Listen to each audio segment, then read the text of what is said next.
Ако той и тя говори само единствено за автомобила си.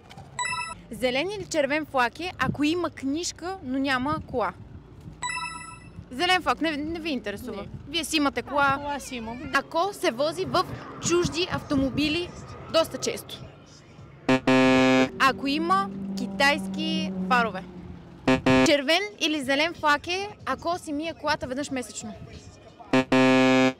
Вие колко често си миете колата? По-малко от него, със сигурност. По-малко. 3 пъти на ден.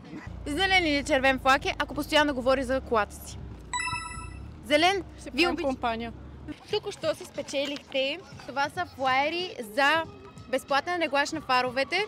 Заповядайте Благодаря. в Ксенон и LED център. Това е автомобил преди, а това е след поставянето на LED кружки от Ксенон и LED център. Посетете на нашите обекти.